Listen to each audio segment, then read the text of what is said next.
एक औरत थी। उसका ससुराल बहुत मुसीबतों के दिनों से गुजर रहा था। खेती में फसल खराब होने के कारण उसके घर में बहुत तंगी के दिन थे। एक दिन उसकी सास उससे कहती है, अरे विमला, दोपहर होने को आई है, अभी तक खाने में कुछ क्यों नहीं बनाया तूने? क्या बनाऊं माँ जी, कहाँ से बनाऊं खाना? घर में कुछ भी तो नहीं है, न दाल, न चावल, न आटा और न ही कोई सब्जी। ओफो, अब क्या करेंगे? तेरे पिताजी और हितेश दोनों काम की तलाश में गए हैं। क्या पता कोई इंसान उन्हें दिहाड़ी पर अपने खेतों में काम करने के लिए रख ले, और वो भी भूखे प्यासे आएंगे तो उन्हें क्या खिलाएंगे हम लोग? विमला ये सब सुनकर बहुत परेशान हो जाती है, मगर तभी उसकी ननद गौरा आ जाती है। माँ चिंता मत करो, घर में थोड़े से गेहूं भी तो पड़े हैं ना। हाँ तो अब क्या गेहूं पका कर खाएंगे? अरे नहीं माँ, घर में चक्की है ना, लाओ मैं इस गेहूं की चक्की में हल्का सा पीस देती हूँ, उससे ये दलिया बन जाएगा, फिर हम सब दलिया की खिचड़ी बनाकर खा लेंगे। अरे वाह, ये तो बहुत अच्छा विचार है दीदी, आप बैठिए, मैं जाकर गेहूं पीस देती हूँ। फिर विमला जाकर गेहूं से दलिया बना लेती है और उसकी खिचड़ी भी तैयार कर लेती है। आज तो ये दलिया बन गया, लेकिन कल तो इतना गेहूं भी नहीं है कि दलिया भी बन सके। बस आज ये लोग आए और उन्हें कुछ न कुछ काम मिल गया हो। कुछ देर बाद विमला का पति हितेश और ससुर घर आ जाते हैं। दोनों चेहरे से ही बहुत निराश लग रहे थे। उन्हें ऐसे परेशान देखकर विमला की सास कहती है, क्या हुआ, आज भी कुछ काम नहीं मिला क्या?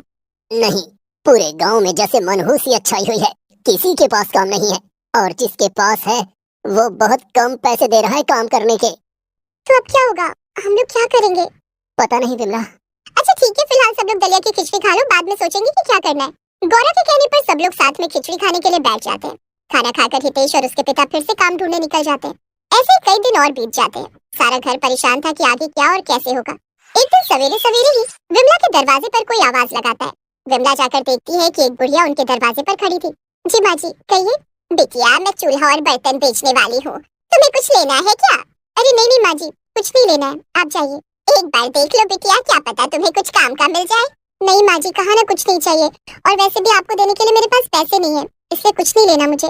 कोई बात नहीं, पैसा नहीं है तो मत दो, कुछ खाने का मिल सकता है क्या? बड़ी भूख लगी है। बुढ़िया की बात सुनकर विमला सोच में पड़ जाती है, क्योंकि घर में खाने को बस 2 सूखी रोटी और मिर्ची थी। विमला दुखी होते हुए कहती है, रुको माँ जी, जो कुछ भी है वो लेकर आती हूँ। विमला जाकर सूखी रोटी और मिर्ची ले आती है और बुढ़िया को दे देती है। बस यही रूखा सूखा है माँ जी। अरे नहीं बेटी, ये तो बहुत है, तुम्हारा धन्यवाद। इतना कहकर बुढ़िया बहुत प्रेम से वो सूखी रोटियां और मिर्ची खा लेती है। बहुत अच्छा स्वाद था तुम्हारे दिए हुए खाने में बेटी, इसके बदले में तुम अब मुझसे कुछ ले लो। अरे नहीं नहीं माँ जी, इस सूखी रोटी और मिर्ची के बदले में आपसे क्या लूं, आप रहने दीजिए। नहीं बेटी, कुछ तो लेना ही पड़ेगा, तुमने मुझे खाना जो खिलाया है, एक काम करो, ये चक्की ले लो। अरे नहीं नहीं माँ जी, मुझे आपकी चक्की नहीं चाहिए। ये कोई आम चक्की नहीं है बेटी, इससे तुम्हारे भाग्य बदल सकते हैं। क्या मतलब माँ जी, मैं कुछ समझी नहीं। एक काम करो, मुझे एक गिलास पानी तो पिला दो। जी अभी लाई। विमला पानी लेने के लिए रसोई में जाती है, और जब तक वो बाहर आती है देखती है कि बुढ़िया जा चुकी थी और साथ में उसने चक्की वहीं पर छोड़ दी थी। विमला को ये सब बहुत अजीब लगता है। पीछे से उसकी सास और ननद भी आ जाते हैं। अरे ये क्या है भाभी, ये चक्की कहाँ से आई? वो एक बूढ़ी माँ जी आई थी, वो बर्तन बेच रही थी। उन्होंने कहा कि कुछ खाने को दे दो और बदले में बर्तन या चूल्हा ले लो। मैंने उन्हें रोटी और मिर्ची खाने को दी तो बदले में मुझे ये चक्की देकर चली गई। अरे मगर हमारे पास तो पहले से ही एक चक्की है, अब इसका क्या करेंगे? इससे अच्छा तो तू कोई दूसरा बर्तन ही ले लेती। अब मैं क्या बताऊं माँ जी, वो मेरे आने से पहले ही चली गई तो मैं क्या करती। कोई बात नहीं भाभी, पुरानी वाली चक्की अब कमजोर भी तो हो गई है ना, हम अब इसी का इस्तेमाल करेंगे। गौरा चक्की को ले जाकर रसोई में एक किनारे रख देती है। फिर सब लोग अपने अपने काम में लग जाते हैं। रात को जब खाना बनाने की बारी आती है तो फिर से वही सवाल उठता है कि आखिर बनाया क्या जाए। अब क्या करें, फिर से वही दलिया बना लेते हैं और क्या। ना जाने कब हमारे ये दिन बदलेंगे। अब तो हितेश और उसके पिताजी कम पैसों में भी दूसरे के खेतों में काम कर रहे हैं। छोड़िए ना माँ जी, सब धीरे धीरे ठीक होगा। खैर, अब जो है सो बना लो। जी। विमला उदास मन से बुढ़िया की दी हुई चक्की में गेहूं पीसने के लिए जाती है। वो एक मुट्ठी गेहूं लेकर चक्की में डाल देती है। जैसे वो चक्की को चलाती है, चक्की थोड़ा सा घूमकर रुक जाती है। अरे ये क्या, ये चक्की घूम क्यों नहीं रही है? क्या हुआ भाभी? पता नहीं, ये चक्की चल ही नहीं रही है। रुकिए, मैं आपके साथ हाथ लगाती हूँ। गौरव और विमला थोड़ी ताकत लगाकर जब चक्की चलाते हैं तो सामने का नजारा देखकर दोनों दंग रह जाते हैं। चक्की में से आटे की जगह पर सोने के गेहूं जैसे दिखने वाले दाने निकल आते हैं। ये क्या है? माँ, पिताजी, भैया! सब लोग गौरा की आवाज सुनकर भागे भागे आते हैं। अरे क्या हुआ, इतनी जोर से क्यों चिल्ला रही हो गौरा? माँ देखो ना, चक्की में गेहूं डाले तो सोने के दाने बाहर आ गए। अरे ये तुम क्या कह रही हो? ऐसा कैसे हो सकता है भला? हटो, मुझे देखने दो। हितेश भी एक मुट्ठी गेहूं लेकर चक्की में डालता है और उसके चलाने पर भी चक्की से सोने के दाने ही बाहर आते हैं। अब तो सबको यकीन हो गया था कि चक्की जादुई ही थी। विमला के परिवार की खुशी का तो ठिकाना ही नहीं था। इसका मतलब तो ये हुआ कि वो बुढ़िया जो ये चक्की आपको देकर गई, वो कोई आम औरत नहीं थी भाभी। हाँ, लगता है कि उन्हें ऊपर वाले हमारी मदद के लिए भेजा था। हम लोग कब से इतना परेशान थे ना, इसलिए उन्होंने ये जादुई चक्की हमारे लिए भेज दी। अब तो सब कुछ ठीक हो जाएगा। इस सोने को बेचकर जो पैसे आएंगे उससे हम लोग अपने खेत में फिर से फसल उगाएंगे और इस बार अच्छे से अच्छा बीज इस्तेमाल करेंगे और खाद से लेकर कीटनाशक सब कुछ खरीद कर खेत में इस्तेमाल करेंगे। हाँ बेटा, अब तो बहुत अच्छे से फसल उगेगी। हमारी मेहनत और भगवान की कृपा, इन दोनों को मिलाकर हमारा अब अच्छा ही होगा। लेकिन पिताजी, मुझे ऐसा लगता है कि अगर हमें ये जादुई चक्की मिली है तो हमें इससे सिर्फ अपनी ही नहीं बल्कि गांव के बाकी लोगों की भी मदद करनी चाहिए। हाँ बेटा, ये तो तूने बहुत अच्छी बात कही है। हम लोग इससे दूसरों की मदद जरूर करेंगे। वो ये सब बातें कर ही रहे थे कि तभी उन्हें बाहर से कुछ लोगों के चिल्लाने की आवाजें सुनाई देती है। विमला और उसका परिवार भागकर बाहर जाता है तो वो देखते हैं कि उनके पड़ोसी टिंकू को कुछ लोग बेरहमी से पीट रहे थे और टिंकू की पत्नी जोर जोर से रो रही थी। छोड़ दो मुझे, छोड़ दो मुझे, छोड़ दो मेरे पति को, हम सब कुछ चुका देंगे, जाने दो उन्हें, मत मारो। तभी हितेश उन आदमियों को रोकते हुए उनसे कहता है, अरे आप लोग इन्हीं क्यों मार रहे हैं? क्या गुनाह किया है टिंकू भाई ने? हाँ, आखिर हुआ क्या? अरे हम गांव के धन्ना सेठ के आदमी हैं और इस टिंकू ने उनसे पैसे उधार लिए थे अपनी बेटी की शादी कराने के लिए और अब तक इसने वो चुकाए नहीं और आज रात तो ये अपनी पत्नी के साथ दबे पांव गांव से भागने की फिराक में था। ये सुनकर विमला और उसका ससुराल दंग रह जाता है। टिंकू भैया, चारू भाभी, क्या आप दोनों सच में भागने वाले थे? नहीं नहीं विमला, हम तो बस मेरे मायके वाले गांव जा रहे थे क्योंकि यहाँ तो कोई काम मिल ही नहीं रहा था। ऐसे में हम सेठ का कर्ज नहीं चुका पाते, इसलिए हमने सोचा था कि मेरे गांव जाकर वहाँ ही कुछ काम ढूंढेंगे। हाँ, चारू ठीक कहती है, हम भागने नहीं वाले थे। हम ये सब नहीं जानते। अब अगर तुमने कल के कल हमें पैसे नहीं दिए तो अच्छा नहीं होगा। हम तुम्हें कहीं भागने भी नहीं देंगे और दोनों को जेल भिजवा देंगे। फिर तो पैसों के लिए हमें मजबूरन तुम्हारी बेटी को ही पकड़ना पड़ेगा। अपनी बेटी का नाम सुनकर चारू और टिंकू दोनों घबरा जाते हैं, लेकिन तभी विमला कहती है, नहीं, वो नौबत नहीं आएगी। ये कल ही आपको आपके पैसे दे देंगे। अब आप लोग यहाँ से जाइए। वो सब आदमी विमला की बात से संतुष्ट हो जाते हैं और चले जाते हैं, लेकिन टिंकू और उसकी पत्नी चारू को कुछ समझ नहीं आ रहा था। तभी विमला अपनी ननद गौरा की तरफ कुछ इशारा करती है और गौरा समझ जाती है। वो जल्दी से घर में जाती है और कुछ सोने के गेहूं लाकर विमला को दे देती है। टिंकू भैया, ये लीजिए, ये कुछ सोने के गेहूं हैं, आप इन्हें बेचकर अपना कर्ज चुका दीजिए। सोने के गेहूं देखकर टिंकू और चारू दोनों दंग रह जाते हैं। मगर ये आपके पास कैसे आए और हम ये कैसे ले सकते हैं? विमला चारू और टिंकू को सारी बात बता देती है और ये भी कहती है कि गांव में और गरीब लोगों की भी इनसे मदद करेगी। ये सुनने के बाद टिंकू भी खुशी खुशी वो गेहूं ले लेता है और अगले दिन ही अपना कर्ज चुका देता है। इसी तरह से विमला गांव में कई लोगों की मदद करती है और फिर वो और उसका परिवार सब हंसी खुशी रहने लगते हैं।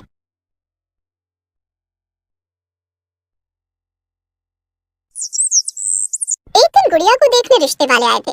तभी लड़के की माँ गुड़िया की माँ सविता से कहती है, अरे बहन जी, वैसे आपकी बेटी गुड़िया को खाना बनाना तो आता है ना, हमें सिर्फ ऐसी ही बहू चाहिए जिसे अच्छा खाना बनाना आता हो। ये सुनकर सविता थोड़ा सकपका जाती है, लेकिन तुरंत लड़के की माँ से कहती है, अरे हाँ हाँ बहन जी, मेरी बेटी गुड़िया तो कई प्रकार का बढ़िया बढ़िया खाना बनाना जानती है। अरे यहाँ अपने घर में भी तो वही खाना बनाती है। सविता की ऐसी बातें सुनकर लड़के का परिवार तो बड़ा खुश होता है, लेकिन गुड़िया चौंक जाती है। अरे वाह, फिर तो हमें ये रिश्ता मंजूर है। हम अगले महीने ही दोनों बच्चों की शादी कर देंगे। अरे वाह, मुबारक हो, मुबारक हो। लड़के वाले रिश्ता पक्का करके जब घर से चले जाते हैं, माँ ये सब आपने क्या बोल दिया उन लोगों से? अरे मुझे तो खाना बनाना आता ही नहीं, और खाना बनाना तो छोड़ो, मैंने तो कभी खुद से पानी तक नहीं उबाला है। अरे गुड़िया, वो लोग बहुत अच्छे हैं, उनका घर भी बहुत अच्छा, और वो लड़का अमन, वो भी कितना अच्छा था। अरे भला मैं इतना अच्छा रिश्ता अपने हाथ से कैसे जाने देती? पर माँ, अगर उन्होंने मुझसे खाना बनाने को कह दिया तब मैं क्या करूंगी? अरे गुड़िया, तू चिंता मत कर, जो होगा देखा जाएगा। एक बार शादी हो गई फिर कोई क्या ही कर लेगा। ऐसे कुछ दिन बीत जाते हैं और गुड़िया अमन की शादी हो जाती है। शादी के बाद अगले दिन ही सुबह सुबह गुड़िया की सास अपनी बहू से कहती है, अरे बहू, उठ गई? अच्छी नींद तो आई ना? मच्छर तो नहीं थे ना? हाँ हाँ माँ जी, बिल्कुल मच्छर नहीं थे, बहुत अच्छी नींद आई। और देखिए मैं नहा धोकर तैयार भी हो गई। चलिए हम सब नाश्ता करते हैं। गुड़िया की सुबह सुबह अच्छे से नाश्ता करने की आदत थी और उसे बहुत तेज भूख लग रही थी, लेकिन गुड़िया की सास उसकी ये बात सुनकर उससे कहती है, अरे नहीं नहीं गुड़िया बेटा, अभी हम नाश्ता नहीं कर सकते। क्या? मगर ऐसा क्यों सासू माँ? वो इसलिए क्योंकि अभी नाश्ता बना ही नहीं है। अरे आज तुम्हारा इस घर में पहला दिन है, तो आज की रसोई तो तुम ही बनाओगी ना। वैसे भी तुम्हारी माँ ने तुम्हारी रसोई की इतनी तारीफ की थी, मुझसे इंतजार ही नहीं हो रहा, मुझे जल्दी से तुम्हारे हाथ का खाना खाना है। ये सुनकर गुड़िया के तो पैरों तले जमीन ही खिसक जाती है। हाँ वो माँ जी, लेकिन कुछ नहीं, चलो तुम जल्दी से रसोई में पहुँचो और सबके लिए नाश्ता बना दो। गुड़िया की सास वहाँ से चली जाती है और गुड़िया सोच में पड़ जाती है। वो जल्दी से अपनी माँ को फोन लगाती है और उनको सारी बात बता देती है। क्या? अरे तो तू एक काम कर, आज कोई बहाना बना दे, कह दे कि तेरे पेट में दर्द है, और वैसे भी ससुराल में वो खाना बनाने वाली बाई तो आती ही है ना। फिर गुड़िया पहले तो रसोई में चली जाती है, लेकिन जैसे ही गुड़िया की सास रसोई में आती है, गुड़िया पेट दर्द का नाटक करने लगती है। अरे मेरा पेट! अरे अरे बहू क्या हो गया? सासू माँ, तो मेरे पेट में अचानक से बड़ी जोर का दर्द हो रहा है। क्या? पेट में दर्द? पर ऐसे अचानक से कैसे? पता नहीं सासू माँ। अरे अरे तुम आओ, मेरे साथ आओ, मैं तुम्हारे बिस्तर तक छोड़ देती हूँ, तुम वहाँ आराम करो। गुड़िया की सास उसे उसके कमरे में बिठा देती है और कहती है, ओहो अब क्या करें, आज तो मैंने हमारी बाई मीना को भी छुट्टी दे दी थी और घर में सब भूखे बैठे हैं। लगता है अब मुझे ही नाश्ता बनाना पड़ेगा। बहू तुम यहीं आराम करो, मैं सबके लिए नाश्ता बना देती हूँ। ये सुनकर गुड़िया बहुत खुश हो जाती है। हाँ हाँ माँ जी, मुझे भी बहुत भूख लग रही है, आप ना मेरा नाश्ता यहीं भिजवा दीजिएगा। क्या? अरे नहीं नहीं बहू, तुम्हारे पेट में तो दर्द हो रहा है ना, तुम्हें नाश्ता नहीं मिलेगा, तुम थोड़ी देर रुको, मैं तुम्हारे लिए सादी खिचड़ी भिजवा दूंगी। इतना कहकर सास वहाँ से चली जाती है और गुड़िया अपना सर पकड़कर बैठ जाती है। हे भगवान, ये कहाँ फंस गई मैं, अब मुझे फीकी खिचड़ी खानी पड़ेगी। उफ, पर चलो कम से कम मैं खाना बनाने से तो बच ही गई। एक दिन तो गुड़िया बच जाती है, मगर 2 दिन बाद जब सब साथ में बैठकर नाश्ता कर रहे थे, तब अमन गुड़िया से कहता है, अरे गुड़िया, तुम्हारी माँ ने तो कहा था कि तुम हर तरह का खाना बड़ी आसानी से बना लेती हो। वो हाँ हाँ कुछ ऐसा ही। तो शाम को जब मैं ऑफिस से लौटूंगा तो क्यों ना तुम मेरे लिए कुछ मसालेदार बना कर रखो, जैसे कि पाव भाजी या वैसा ही कुछ। क्या? पाव भाजी? हाँ। अच्छा ठीक है। फिर तो शाम को बड़ा ही मजा आएगा, मैं ऑफिस से भी जल्दी लौटाऊंगा। अमन नाश्ता करके ऑफिस चला जाता है और गुड़िया अपने कमरे में जाकर सोचने लगती है, अब मैं क्या करूं क्या करूं क्या करूं। हाँ एक काम करती हूँ, माँ को फोन लगाती हूँ। गुड़िया एक बार फिर से अपनी माँ को फोन लगाती है और उन्हें सब कुछ बता देती है। अच्छा तो मैं एक काम करती हूँ गुड़िया, जैसे ही अमन के आने का समय होगा मैं भी वहाँ आ जाऊंगी, वो भी कुछ बढ़िया मसालेदार खाने के साथ। अरे वाह माँ, ये तो बड़ा अच्छा उपाय है। गुड़िया फोन रख देती है और शाम होने का इंतजार करने लगती है। जैसे ही अमन घर आता है, वो सबसे पहले गुड़िया से कहता है, गुड़िया, तुमने पाव भाजी बनाई या नहीं? क्या? नहीं नहीं, बस जा रही हूँ बनाने, अभी झटपट बन जाएगी। अच्छा ठीक है, फिर मैं जल्दी से नहा लेता हूँ। लेकिन तभी घर की घंटी बजती है और गुड़िया की माँ सविता अंदर आ जाती है। अरे आप यहाँ? हाँ वो मैंने सोचा अपनी बेटी से मिल लूं। और जमाई जी देखिए मैं आप लोगों के लिए क्या क्या बना कर लाई हूँ, गर्मा गर्म चाउमीन और साथ साथ चिल्ली पनीर भी। क्या? अरे वाह वाह मम्मी जी, चलो हम सब साथ में बैठकर यही खाएंगे, क्यों गुड़िया? हाँ हाँ क्यों नहीं अमन, सब बैठकर खाना खाने लगते हैं। इसी तरह से गुड़िया के बहाने चलते रहते हैं और 1 महीना बीत जाता है। और एक दिन गुड़िया की सास उसके पास आती है और उससे कहती है, गुड़िया देखो, कल मैंने घर में एक बड़ा हवन रखा है और उसमें 100 पंडितों को भी बुलाया है। इसके लिए तुम्हें 100 पंडितों का खाना बनाना पड़ेगा। ये हमारे घर की प्रथा है और हमेशा घर की नई बहू ही इसे पूरा करती है। ये सुनकर तो गुड़िया दंग ही रह जाती है, वो अपनी सास से कुछ बोल ही नहीं पाती। बाद में वो अपनी माँ को फोन करके कहती है, अब तक तो मैं कुछ न कुछ करके खाना बनाना टालती रही, लेकिन अब क्या होगा? अरे अब तो मुझे भी कुछ समझ नहीं आ रहा, तो एक काम कर, खुद ही कोई रास्ता निकाल ले। इस बार तो गुड़िया की माँ ने भी मदद करने से मना कर दिया।